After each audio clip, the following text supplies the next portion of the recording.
저와 여러분은 마지막 때에 살고 있습니다. 마지막 때에 살고 있어요. 인류의 종말이 가깝다는 것을 예수 믿는 사람만 느끼는 게 아니에요. 과학자들도 이 세상의 기후의 변화라든지 지구의 변화라든지 일어나는 여러 가지 그 현상을 볼 때 아주 위기감을 느껴요. 뭔가 점점 달라지는 것을 볼 수가 있어요.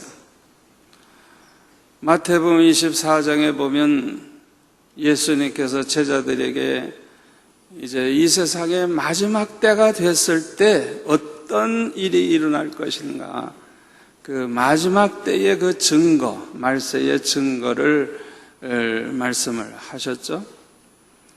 거기에 보면은 미혹하는 자가 많이 나오는데 예수의 이름으로 찾아와 가지고 그렇게 미혹을 한다는 거예요.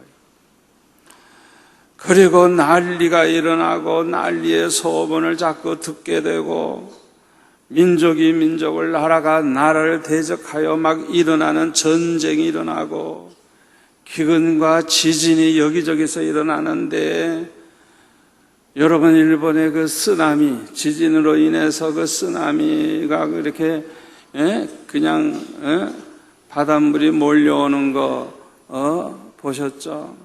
그냥 삽시간에 그냥 도시와 지방을 휩쓸어버리는, 그러니까 한순간에 몇만 명이 시체가 없어져 버리는 거예요. 앞으로 그보다 더 큰 일이 일어날 거예요. 그리고 우리 예수 믿는 사람들은 핍박을 당하게 되고 불법이 성함으로 많은 사람들이 사랑이 식어질 것이라고 예수님이 말씀을 하셨어요. 그런데 놀라운 것은 거기 14절에 보니까 이 세상이 마지막이라는 걸 보여주는 그런 증거가 나타남에도 불구하고, 그럼에도 불구하고 14절에 보면 이 천국 복음이 모든 민족에게 증거되기 위해서 온 세상에 전파되리니 그제야 끝이 오리라 그랬어요. 반드시 땅끝까지 복음이 전파된 다음에야 끝이 온다는 거예요. 왜 기어코 복음이 전파되도록 하나님이 그렇게 하시느냐? 목적은 하나입니다. 하나님께서 택하신 백성 중에 한 사람도 잃어버리지 않게 하기 위해서. 절대로 하나님이 택한 백성은 버리질 않아요. 내버려두질 않아요. 기어코 그 사람, 그 마지막 한 사람까지 구원하기 위해서 아무리 환란이 일어나고 지진이 일어나고 전쟁이 일어나도 여전히 복음은 전파돼 가지고 온 세상에 전파된 다음에야 끝이 온다는 거예요. 그런데 오늘 본문 20절에 보니까 큰 환란이 올 것을 말씀을 하셨어요. 그 환란은 얼마나 큰 환란인고 하니, 창세 이후로 이 세상이 창조된 이후에 없었던, 그렇게 큰 환란은 없었던 아주 그냥 가장 큰 환란이 온다는 거예요. 이 환란은 그 다음에 또 있는 게 아니에요. 마지막 한 번만 오는 환란인데, 이 환란이 그냥 얼마나 큰 환란인지 그 날들을 좀 이렇게 감해주지 아니하면, 택하신 백성들을 위해서 그 환란의 날을 감해주지 아니하면 구원받을 자가 하나 없다는 말은 살아남을 자가 하나도 없다는 거예요. 그냥 완전히 다 전멸할 수밖에 없는 거예요. 그렇게 큰 환란을 이제 당하게 될 것을 말씀을 하셨어요. 이것은 지구상에서 일어났던 환난 중에서 가장 큰 환난이에요. 예수님이 재림하시기 전에 반드시 거치게 되는 환난입니다. 그런데 이 환난은요, 예수 안 믿는 사람들, 고약한 인간에게만 오는 게 아니고, 이 환난은요, 우리 그리스도인에게도 똑같이 오는 거예요. 다시 말하면 이 부산에도 예수 믿는 사람들이 한 10%, 20% 있지만은 안 믿는 사람 많잖아요. 그러니까 이 부산 땅에 이 환난이 오면 함께 다 당하는 거예요. 안 믿는 사람만 골라서 오는 게 아니에요. 그리고 이 환난은 너무나도 큰 환난이기 때문에 택하신 백성들을 위해서 하나님이 나를 감해 주시겠대요. 길게 끌지 않고. 얼마나 감사합니까? 우리 성도들을 위해서, 우리를 위해서 하나님이 절대주권을 가지신 하나님이 그 날을 짧게 감해 주시겠다는 거예요. 일본에서 그 지진이 일어나고 쓰나미가 그렇게 피해를 주었을 때 어떤 사람은 말하기를 이것은 일본을 향한 하나님의 심판이라고 그렇게 말을 하는 사람들이 있었어요. 이거는 하나님이 저주를 내렸기 때문에 이런 일이 일어났다고 그렇게 말을 했어요. 자, 그렇다고 하면 우리 그리스도인들에게 오는 큰 환난은 도대체 뭡니까? 그게 심판입니까? 저주입니까? 여러분, 혼란이 와요? 여러분, 우리 그리스도인들도 환난을 당하지만은 이거는 심판도 아니고 저주도 아닙니다. 왜 그런 줄 알아요? 우리 그리스도인에게는 심판도 저주도 없습니다. 갈라디아서 3장 13절 우리 한번 같이 읽을까요? 그리스도께서 우리를 위하여 저주를 받은 바 되사 율법의 저주에서 우리를 속량하셨으니 기록된 바 나무에 달린 자마다 저주 아래에 있는 자라 하였습니다.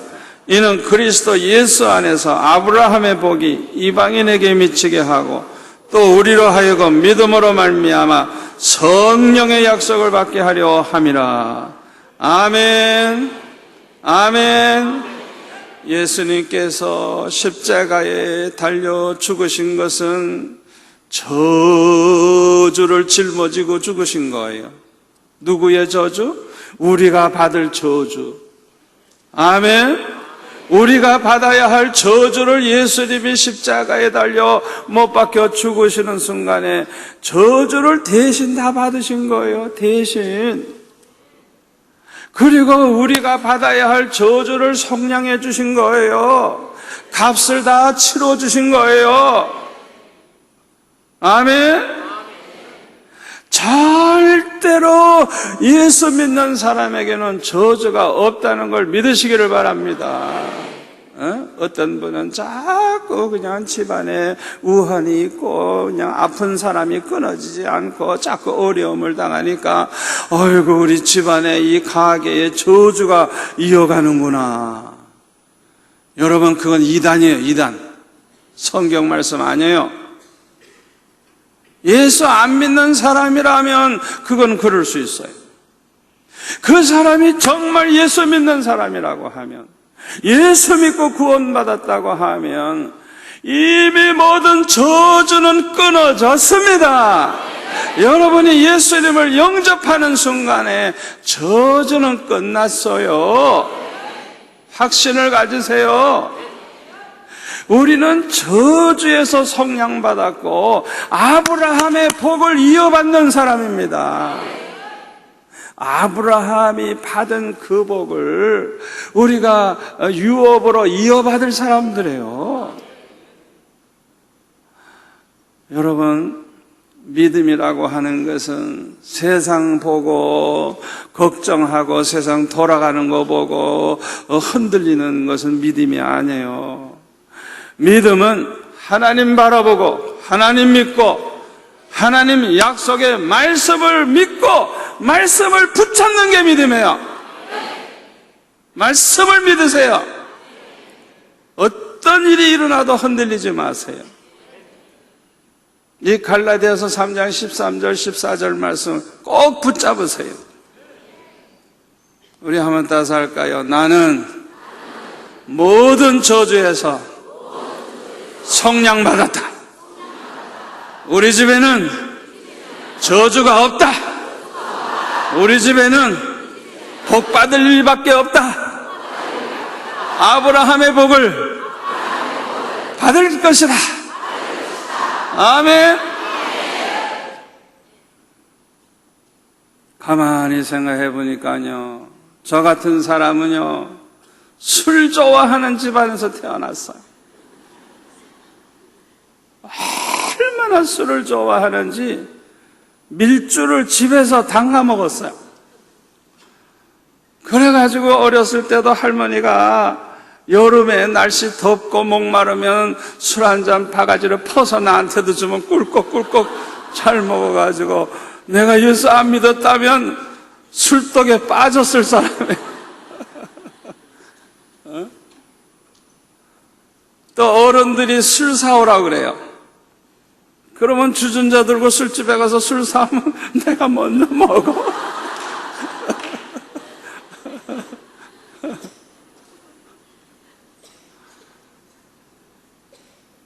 밤낮 술 먹고 노름이나 하고 그러니 망하지. 그러나 내가 예수를 믿은 다음부터 나 때문에 오히려 다른 식구들까지 예수 믿고, 할렐루야.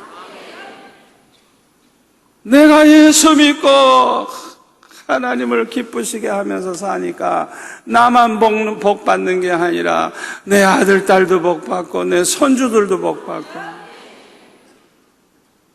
저주는 끝. 예수 믿자마자 저주는 끝난 거예요. 확신을 가지세요. 아무리 환난이 와도, 아무리 질병이 와도, 아무리 문제가 생겨도 저주가 아닙니다. 아멘.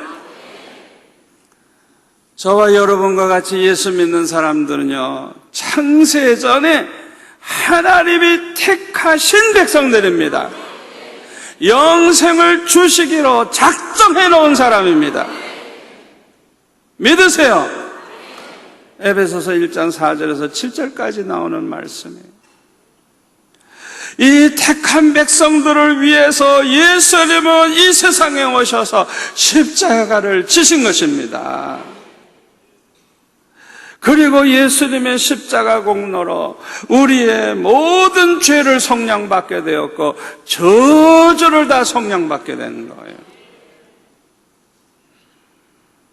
여러분, 우리가 과거에 범한 죄는 물론이고 혹시 우리가 오늘도 범한 죄까지도, 혹시 앞으로도 죄를 범할지도 모르는 그것까지도 예수님은 다 값을 지불하셨어요.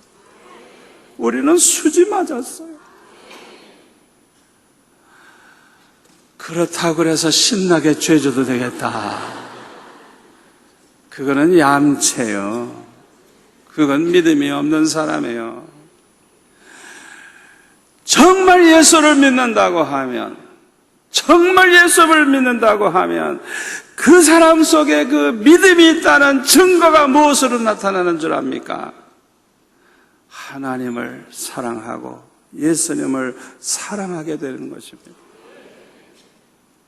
마음을 다하고 뜻을 다하고 목숨을 다하여 주 너의 하나님을 사랑하고,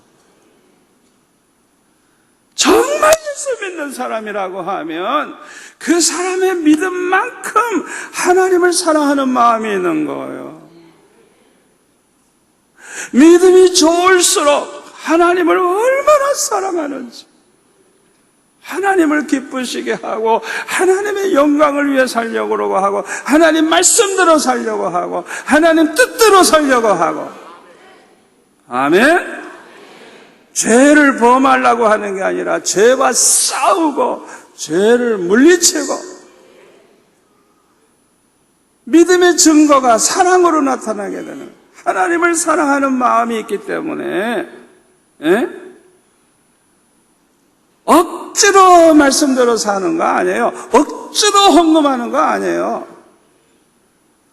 하나님을 사랑하기 때문에, 주님을 사랑하기 때문에 기쁨으로 자원해서, 헌금도 자원해서 드리는 거예요. 아멘. 성경에 보면 믿음으로 쫓아 행하지 않는 것은 다 죄라 그랬어요. 뭘 하든지 믿음으로 해야 돼요. 믿음으로.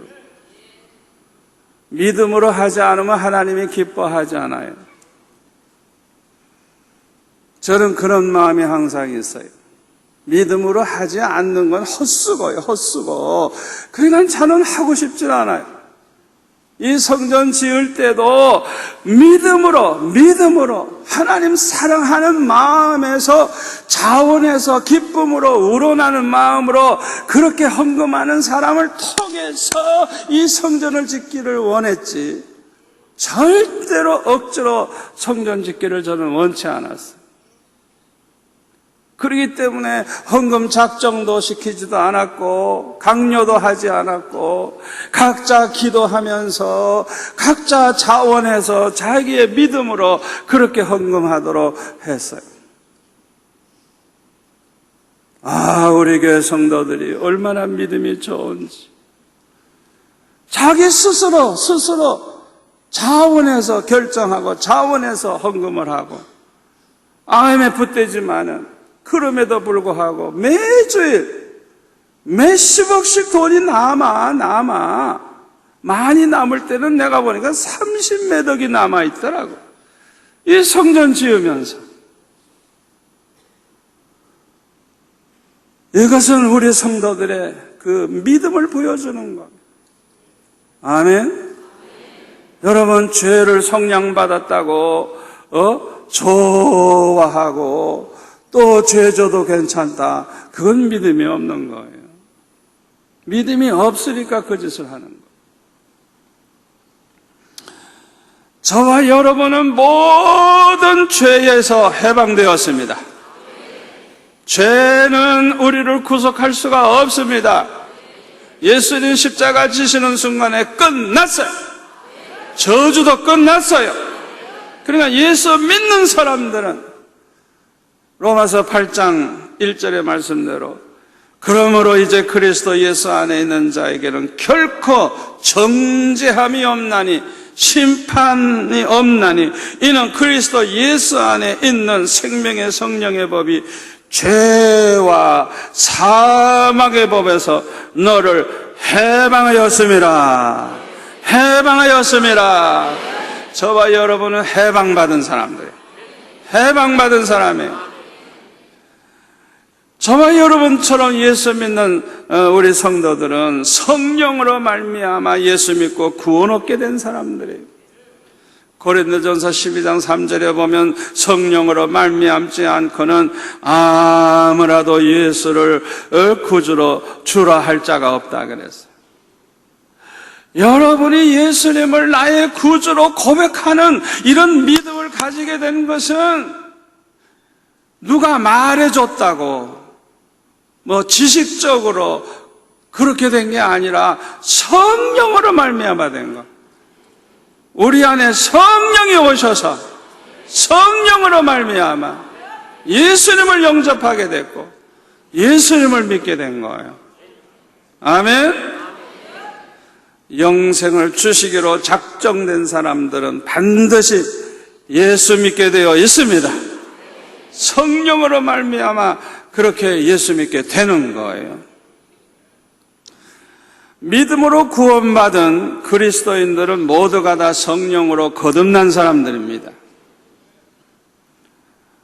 거듭난 증거가 뭐냐?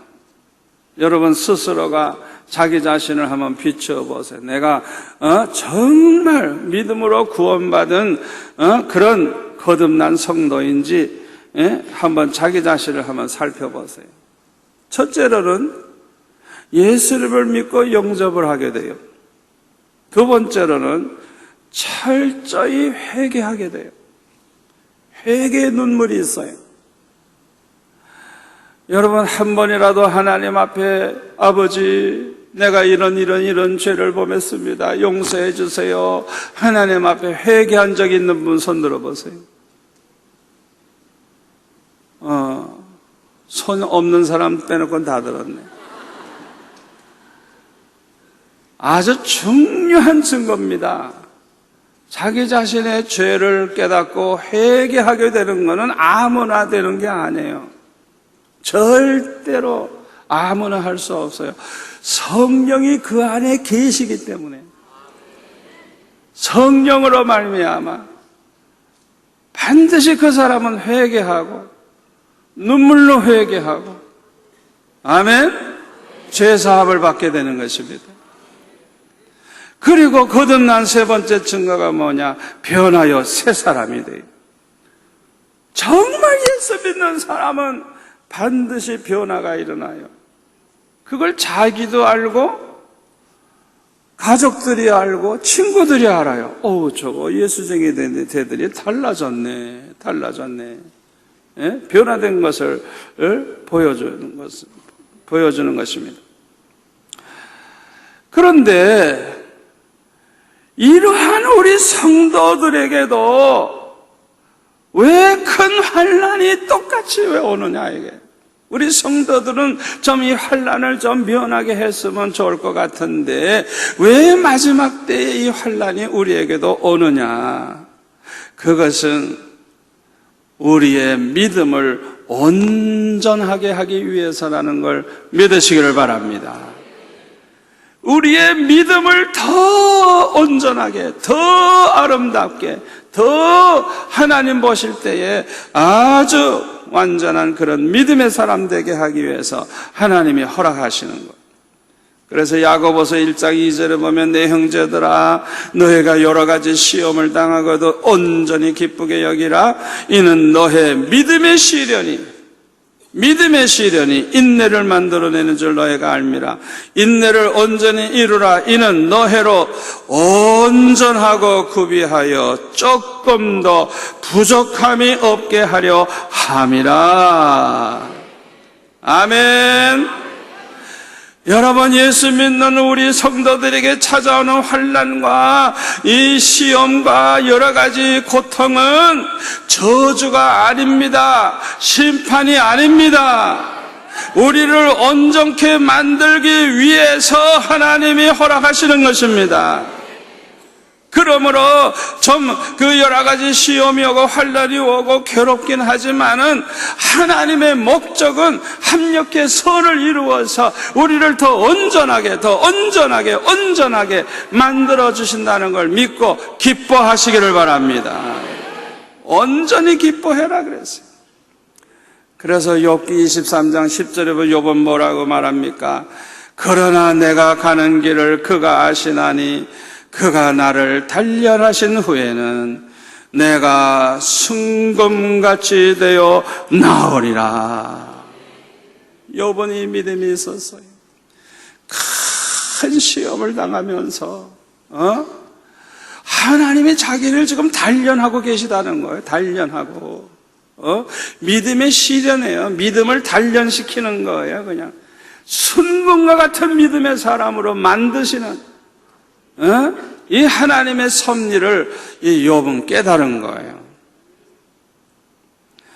시험은 누구에게나 옵니다. 시험은 믿음이 작은 사람에게만 오는 게 아니고 믿음이 큰 사람에게도 와요. 시험은 은혜를 못 받은 사람에게만 오는 게 아닙니다. 성령 충만한 사람에게도 옵니다. 예수님께서 광야로 이끌려 가셨을 때 성령에게 이끌려 가셨다 그랬어요.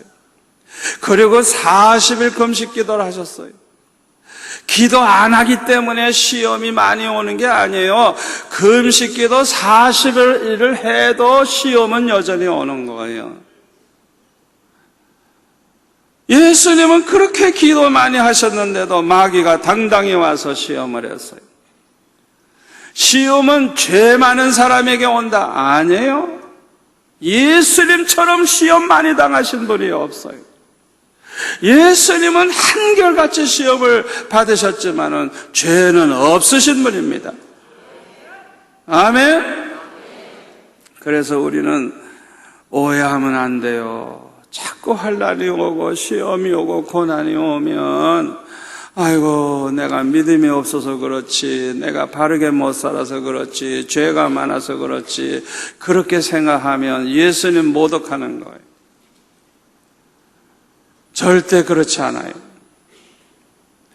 시험은 괴롭지만 이기면 복이 됩니다. 여러분 입시 공부할 때 얼마나 힘들어요. 그러나 합격만 해보세요. 그냥 영광이 오는 거라. 에? 공부할 때 시험 칠 때까지는 그냥 얼마나 힘드는지 모르는데 막상 합격만 딱 해놓으면 입시 공부 끝, 고생 끝, 그 다음에는 영광이 있는 것. 아멘. 우리가 시험은 괴롭지만 이기면 인정받는 성도가 되고 갑절의 축복을 받아요. 욥을 보세요.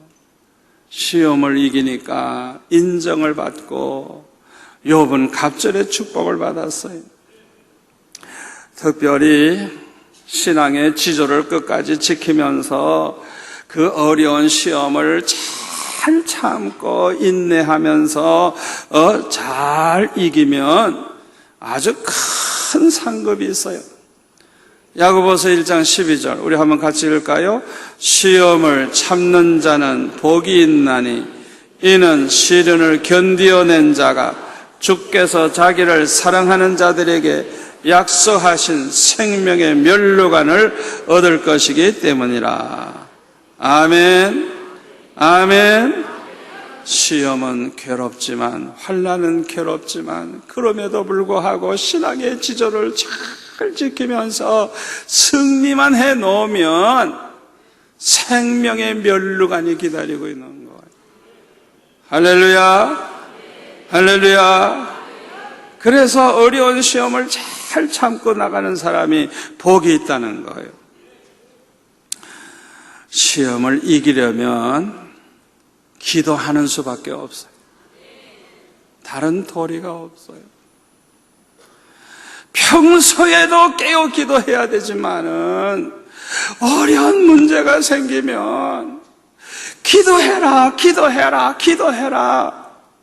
기도하라는 비상 나팔 소리로 그걸 들으시고 어려운 문제가 딱 생기면, 시험거리가 생기면 절대로 그냥 넘기지 마세요. 사람 찾아가는 것도 좋고 은원하는 것도 좋고 뭐 여러 가지 다 좋지만은 그거보다 가장 중요한 게 뭐냐 하면 그 문제가 해결될 때까지 딱 무릎 꿇는 거예요. 아멘. 얼마나 중요한지 몰라요. 기도하다가 보면 은혜 받게 되고, 은혜 받고 보면은 믿음이 더하여지고, 그 믿음으로 승리하게 되는 것입니다. 그래서 누가복음 22장 44절에 보면 예수님께서 십자가 지시기 전날 밤 겟세마네 동산에서 예수님은 힘쓰고 애써 더욱 간절히 기도를 하시는데 땀이 땅에 떨어지는 핏방울 같이 됐다 그랬어요. 그리고 기도 후에 일어나서 제자들에게 가셔서 슬픔으로 인하여 잠든 것을 보시고 어찌하여 자느냐, 시험에 들지 않게 일어나 기도하라 말씀을 하셨어요. 시험은 어차피 오지만은 이기면 되거든요. 이기면 되거든요. 시험에 빠지지 않고 잘 통과만 하면 되거든요. 시험에 들지 않게 깨어 기도하라는 거예요. 시험에 빠지지 않고 시험을 이기면 되잖아요. 되잖아요. 시험이 와도 아무렇지도 않게 통과하면 되잖아요. 아멘? 시험을 이기는 방법은 깨어 기도하는 것밖에 없는 거예요. 저는 6.25 전쟁 때 아주 죽을 고비를 많이 넘겼어요. 제가 10살 때 6.25 전쟁이 일어났는데 걸어서 피난을 가는 거예요. 그런데요, 그날 밤에 보니까 총알이 비 오듯 하는데 한밤중에 그 총알이 그냥 지나가는 게 이 불꽃이 막 지나가듯이 총알이 막 지나가는데 이상하게도 나한테는 하나도 안 맞고 지나가더라고요. 하나님이 살려주시려고. 한강을 건너야 되는데 와서 보니까 다리를 폭파해버렸어요. 그러니 건너갈 수가 있나. 그래가지고 그냥 그 한강 모래사장에 그냥 피난민이 그냥 가득 차 있는데 여기저기서 그냥 통곡을 하고 그냥 야단법석에 알고 보니까 이 배가 사람을 옮기는데 너무 많이 탔고 이 짐까지 짊어졌으니까 저도 그 배를 타보니까요, 그냥 이 물이 그냥 아슬아슬하게 철렁철렁. 그러니까 조금만 잘못되면 물이 그냥 넘어가고 배는 그냥 엎어지는 거예요. 너무 많이 타가지고. 그래가지고 많은 사람이 물에 빠져 죽은 거예요. 짐을 짊어지고 물에 빠졌으니 오죽 잘 빠지겠어요. 그래가지고 기다리고 있던 식구들이 먼저 가다가 빠져 죽는 걸 보고 그냥 통곡을 하고 야단법석. 그래서 저는 피난도 못 가고 저 북한 군인들과 같이 살았죠. 3개월 동안을. 이야, 전쟁이 나니까요, 제일 문제가 뭔지 알아요? 쌀값이 1,000원 했던 게 10,000원, 나중에 10만원. 왜? 먹는 게 제일 급하니까 쌀값이 그냥 폭등해 버리더라고요. 그러니까 돈도 없고 쌀도 없고 먹을 게 없잖아요. 그러니까 전쟁이 나면 말도 못해요. 그냥 살 길이 없는 거예요. 그때부터 이제 가뜩이나 가난한 가정이 더 가난해지고 어려움을 당했는데 하나님의 은혜로 6학년 때 예수를 믿게 됐어요. 친구의 그 형님이 너무너무 신앙이 좋았어요. 그 형님 덕분에 저는 큰 은혜를 받고 아주 큰 믿음을 가지게 되었어요. 그래가지고 그 믿음이 얼마나 나를 강하게 해주는지 걱정이 안 돼요. 그리고 얼마나 기쁘고 얼마나 행복한지 은혜 받아보세요. 이상하게도 걱정이 다 없어지고요, 기쁨이 넘치고요, 너무너무 행복해지는 거예요. 그리고 내 마음속에는 예수님 만날 생각을 하니까 너무너무 행복한 거예요. 내가 천국에 가서 예수님 만나겠구나, 이것만 생각하면 너무 좋은 거예요. 예수님 만날 생각하니까.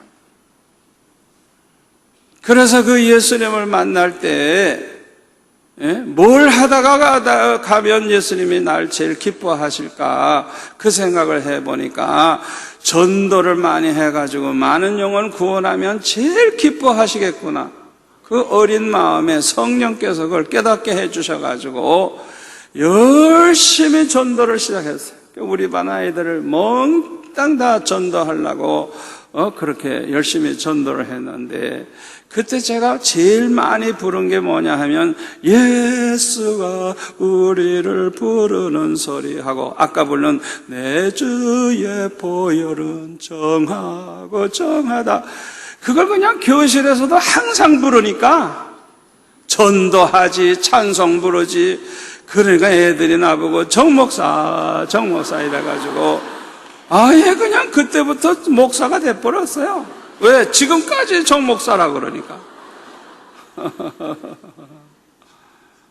그때 우리 반 친구들이 중학교도 같이 또 갔거든요. 이 친구들이 그냥 입학식 날 정목사 왔나 이러니까 애들이 다 재밌다고 모르는 눈도 나보고 정목사 이래가지고 입학식 날부터 졸업 때까지 정목사. 전 목사 된 지 오래됐어요.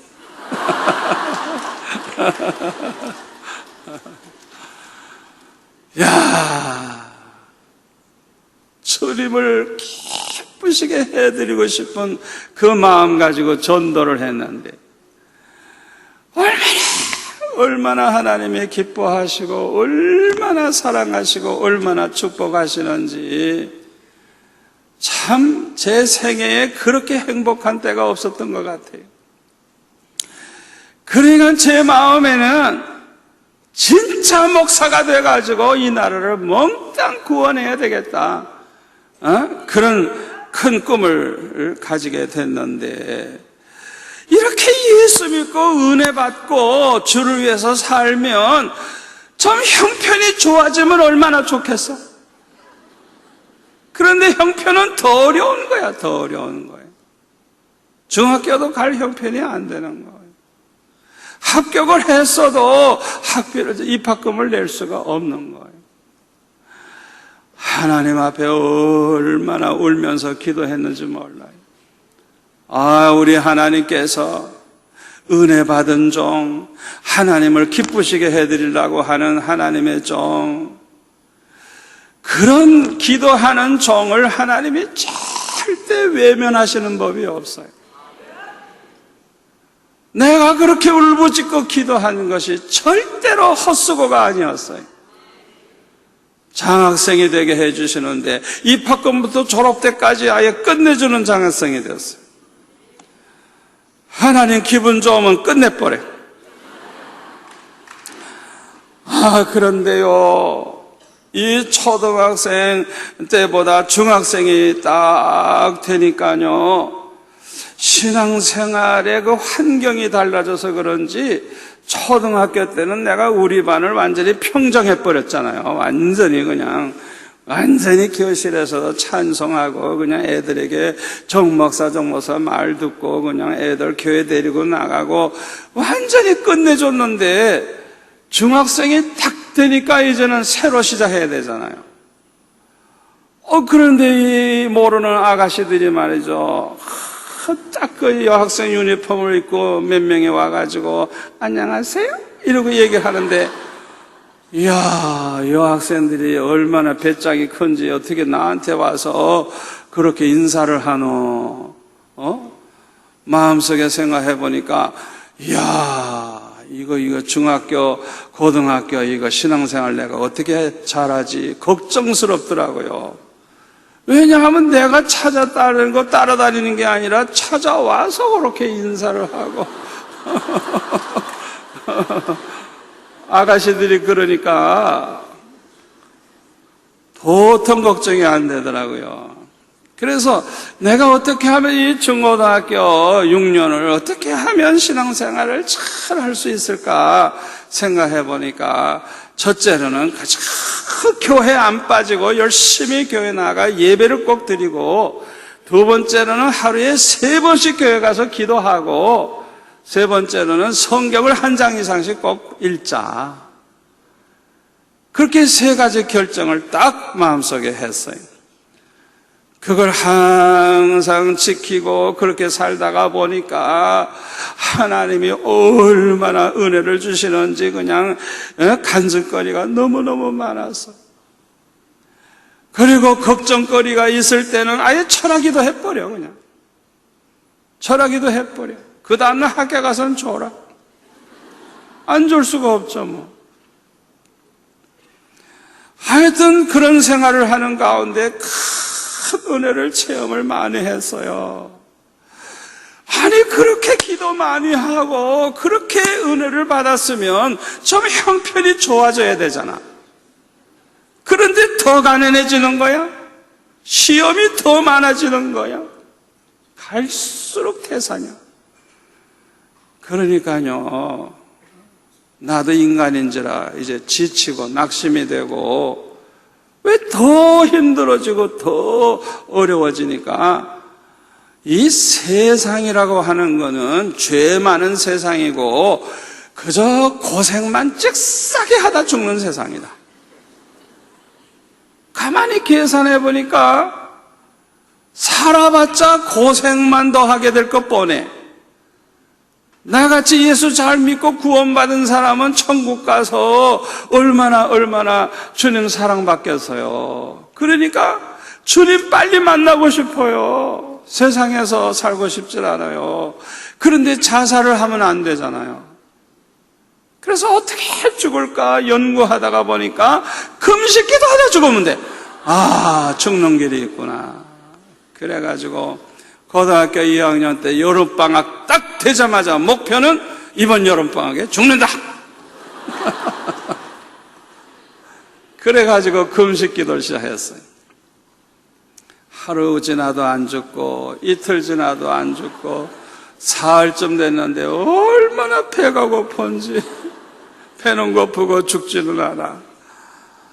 가만히 생각해 보니까 예수님도 모세도 40일 금식기도해도 안 죽었어. 아이고 방학은 30일인데 어쩌지? 40일 동안 굶으면 얼마나 고통이 커요. 이거 안 되겠다. 오늘 사흘은 내가 넘기면 안 되겠다. 오늘 밤 안에 꼭 죽어야 되겠다. 내가 아예 그날 끝내기로 결정했어. 그래가지고 죽기 위해서 그냥 진심으로 부르짖었어. 아버지, 나 정말 이 세상 살기 싫어요. 정말 살기 싫어요. 나를 좀 불러가 주세요. 그냥 아주 애원하면서 그냥 진심으로 부르짖는 그 순간에 주님이 제가 기도하는 그 방에 찾아오셨어. 눈에 보이지는 않지만 아주 가까이 계셔서 너는 죽었느니라. 나를 위해서 살아줄 수 없겠니? 나를 위해서 살아줄 수 없겠니? 나를 위해서 살아줄 수 없겠니? 3번이나 그렇게 말씀을 하시는데 아주 가까이 오셔서 말씀을 하시는 거예요. 저는 상상도 못했어요. 성경에서나 볼 수 있는 것이지 어떻게 이 현실 이 20세기에 어떻게 그런 일이 있겠어요? 그런데 주님은 나에게 찾아오셔서 성경에서 모세에게도 나타나신 하나님, 아브라함에게 나타나신 하나님, 사도 바울에게 찾아오신 하나님, 나에게도 찾아오셔가지고 너는 죽었느니라. 나를 위해서 살 수 없겠니? 나를 위해서 살 수 없겠니? 나를 위해서 살아달라. 3번이나 말씀을 하셔서 제가 죽는 거를 포기하고 이렇게 살아있어요. 나보고 죽지 말고 주님을 위해서 살아달라고 그러면 아니 좀 형편이 좋아져야 되잖아요. 근데 안 풀어져요. 더 가난해지는 거예요. 더 시험이 많은 거예요. 얼마나 시험이 많은지. 고등학교 3학년 때는 이제 대학교를 가야 되는데 갈 형편이 아니에요. 그래가지고 제가 눈이 막 쌓여져 있는데 상강산 꼭대기에 올라갔어요. 시험 치기 직전에. 일부러 낭떠러지 옆으로 올라갔어요. 왜? 미끄러져서 떨어져 죽었지 내가 자살했나 뭐? 그건 내 책임 아니에요. 그러니까 일부러 낭떠러지 옆으로 해가지고 그냥 그 마지막 봉우리 올라가는 거예요. 그냥 그 옆에는 어마어마한 낭떠러지가 있는데 그 옆길로 그냥 아슬아슬하게 그냥 나무 뿌리 잡고 올라가는데요. 그냥 잡을 게 제대로 없으니까 한 번은 놓쳐가지고 떨어졌는데 아니 낭떠러지로 떨어지면 얼마나 좋아. 그걸로 끝날 텐데 똑바로 떨어지는 거예요 그냥. 그래서 다시 또 올라가는 거예요. 그러니까 온몸이 그냥 땀에 젖어가지고 범벅이 됐는데 막상 딱 봉우리에 올라가니까 이 낭떠러지 쪽에서 찬바람이 불어가지고 위로 올라오는데 그냥 얼마나 추운지 그냥 내 몸이 다 그냥 땀이 얼어가지고, 무릎을 딱 꿇는 순간에 그냥 이 얼음이 으지직 깨지는 소리가 나더라고요. 그래서 나는 이 자리에서 응답을 받고야 난 내려간다. 그러고 기도하기 시작했어요. 그래서 나는 응답 받기 전에는 안 내려간다 생각하고 기도를 하는데요. 얼마나 추운지, 그냥 그 찬바람이 몰아치는데, 그 산꼭대기에서 얼마나 추운지. 기도를 하다가 도저히 견딜 수가 없어요. 그래서 할 수 없이 이제 내려오려고 시간을 보니까 20분밖에 기도 안 했어요. 얼마나 추운지. 그래가지고 그냥 내려왔어요. 그러나 우리 하나님께서는 내 기도를 들으시고 아직 합격 발표하기도 전에 장학금이 미리 왔어. 미리 입학금 내고 학비 내고 한 2년 정도는 걱정 안 하고 그저 살 수 있도록 그렇게 큰 장학금이 저를 위해서 기다리고 있었어요. 좋으신 하나님, 좋으신 하나님, 나는 기도를 제대로 못했는데 하나님은 다 준비해 놓고 계셨어. 대학에 입학은 할 수 있었지만은 형편은 더 어려워졌어요. 아예 살 길이 막막했어요. 너무 어려우니까 하나님 앞에 기도하기를, 아버지, 내 믿음이 그렇게도 시시합니까? 도대체 내가 얼마나 믿음이 없길래 이렇게 나를 물질 가지고 달달 볶고 그렇습니까? 내 믿음이 그렇게 시시합니까? 정 그렇게 하신다고 하면 나 금식기도하다 정말 죽을랍니다. 하나님 앞에 그냥 때를 썼어요. 그랬더니 하나님께서 입시생들 5명을 붙여주셔가지고 밤 12시까지 가르치고 새벽 5시에 일어나서 7시까지 가르치고 아침 먹고 학교 가고 학교에서 돌아오면 또 밤 12시까지 가르치고 그걸 그냥 4년 동안 그냥 그렇게 그냥 사는 거예요. 주일날에는 애들 데리고 다 교회 가고 교회 가서는 모든 봉사를 하루 종일 하고 4년 동안을 그렇게 하다 보니까 공부할 시간이 있습니까? 뭐 전혀 내 시간이 없잖아요. 그러니까 데모 많이 하기 때문에 데모하는 시간에 저는 도서관에 들어가서 공부했어요. 그때 데모 많이 한 건 날 위해서 한 거야. 왜? 나 공부할 시간이 없으니까. 데모만 하면 휴강하니까.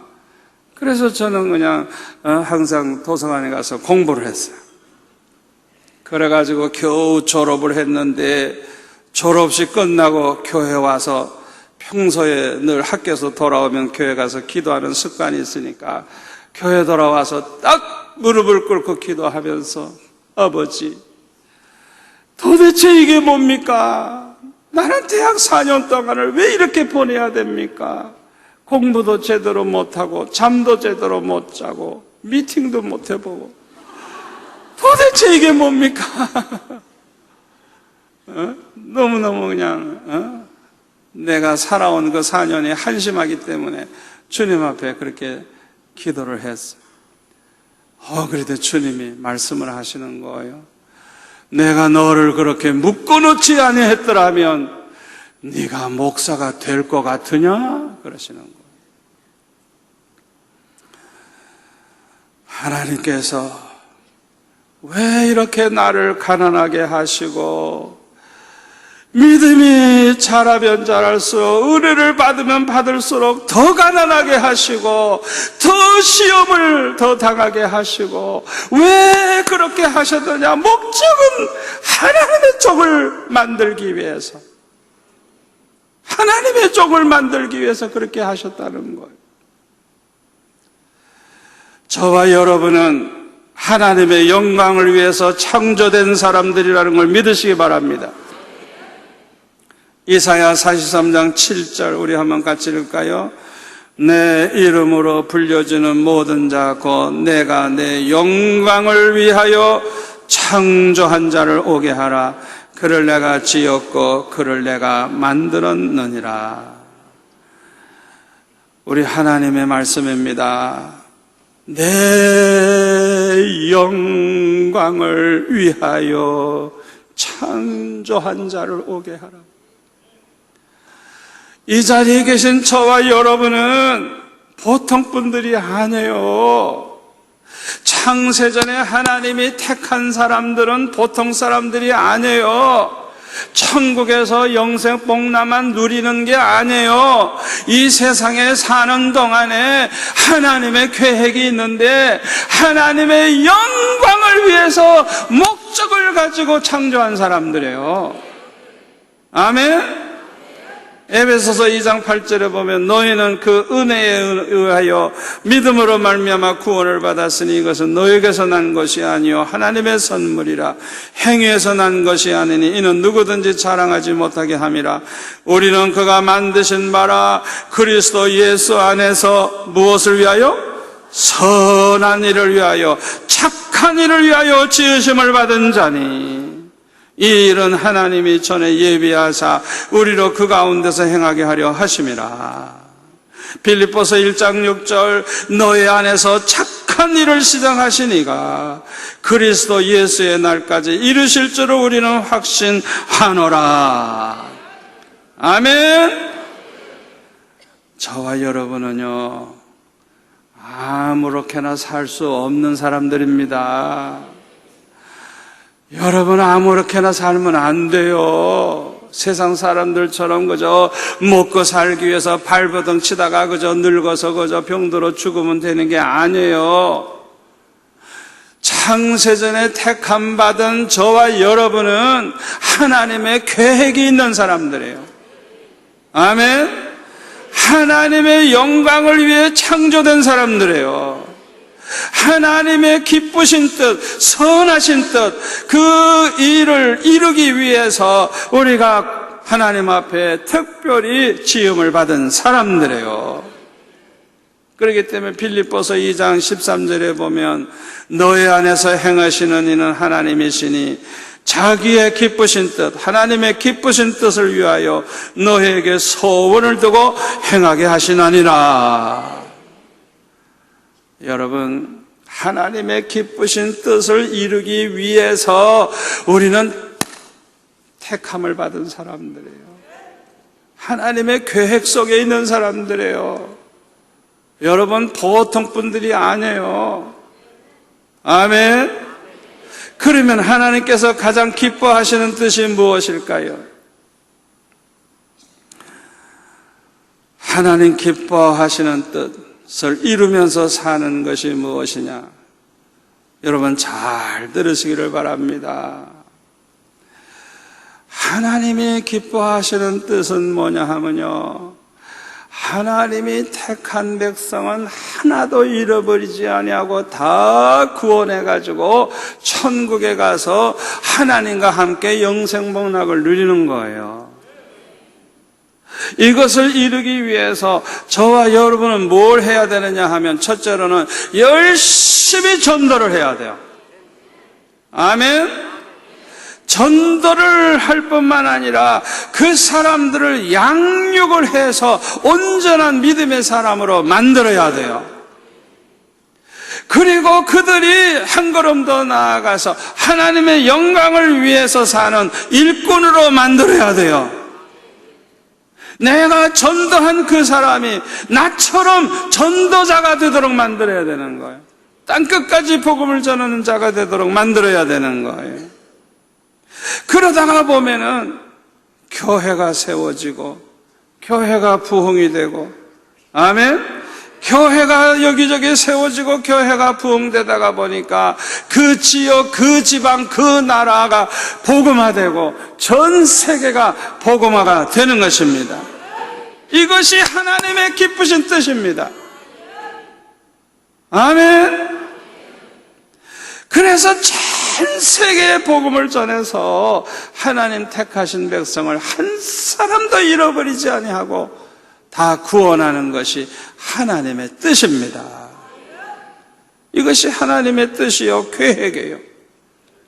그래서 요한복음 6장 38절에 보면 예수님도 예수님의 뜻을 이루기 위해서 온 것이 아니고 아버지의 뜻을 위해서 이 세상에 오셨다 그랬어요. 그 아버지의 뜻은 뭐냐? 아버지께서 내게 주신 자 중에 하나도 잃어버리지 아니하고 마지막 날까지 그들을 다 살리는 것이라고, 구원하는 것이라고. 아멘. 예수님도 하나님의 기쁘신 뜻을 이루기 위해서 이 세상에 오셨던 것입니다. 우리 하나님께서는요, 우리를 통해서 하나님의 기쁘신 뜻을 이루기 위해서 소원을 가지게 하실 뿐만 아니라 큰 믿음의 사람으로 만드시려고 큰 환난과 시험을 허락하시는 것입니다. 우리 하나님은요, 우리의 믿음만큼 큰 시험을 허락하십니다. 우리가 감당할 만큼 시험을 허락하시는 거예요. 그래서 고린도전서 10장 13절에 보면 우리 같이 읽겠습니다. 사람이 감당할 시험 밖에는 너희가 당한 것이 없나니 오직 하나님은 미쁘사 너희가 감당하지 못할 시험 당함을 허락하지 아니하시고 시험 당할 즈음에 또한 피할 길을 내사 너희로 능히 감당하게 하시느니라. 아멘. 여러분, 이 말씀을 그대로 믿으시기를 바랍니다. 믿으시기를 바랍니다. 아무리 큰 환난이 와도 두려워하지 마세요. 큰 환난이 왔다면 내 믿음이 그만큼 컸기 때문에 그런 거예요. 제가 어렸을 때부터 은혜를 받아서 믿음이 자라났는데, 은혜를 받으면 받을수록 형편이 풀린 게 아니라 더 큰 시험, 더 큰 시험, 더 큰 시험, 더 어렵게 하신 이유가 뭐냐? 내가 감당할 수 있기 때문에, 감당할 수 있기 때문에 하나님이 허락하신 거예요. 아멘.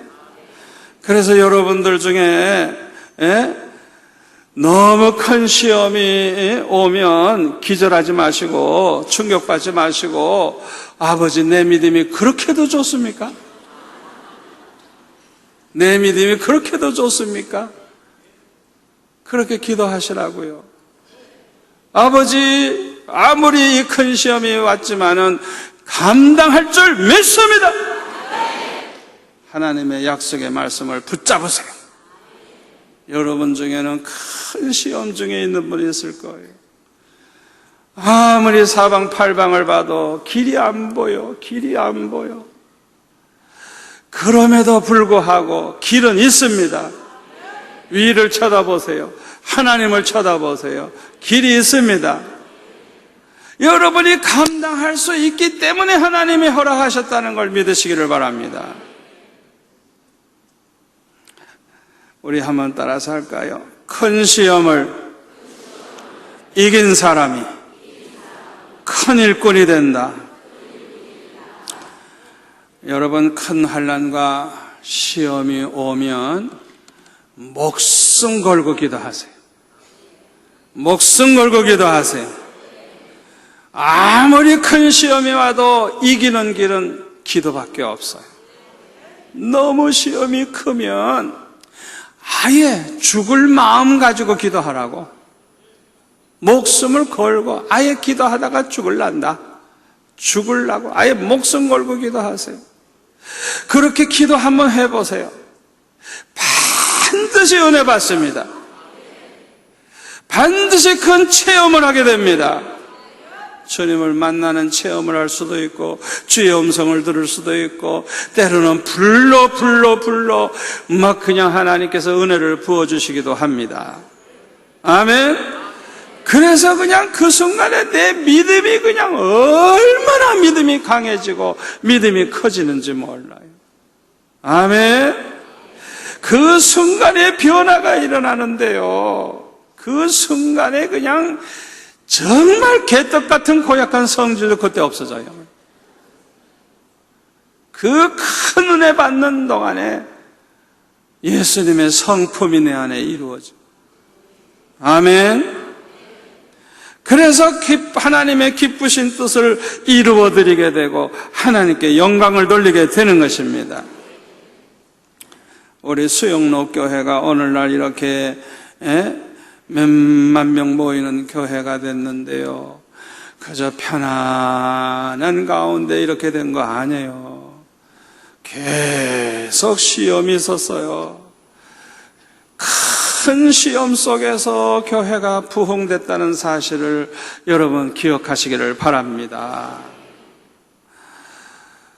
초기에 교인들이 몰려온 사람들 보면은 모두가 다 정상이 아니었어요. 모두가 다 문제거리야. 그냥 골칫덩어리야. 그냥 얼마나 속상한지. 제가 며칠 전에 저하고 같이 개척한 오영섭 전도사님 편찮으신데 제가 신방을 가가지고 그 이야기를 좀 하는데 그 옛날 얘기를 하시더라고요. 그래가지고 그 전도사님도 밤낮 철하기도 하고 저도 철하기도 하고 우리 집 사람도 철하기도 하고 그냥 기도하는 길밖에 없으니까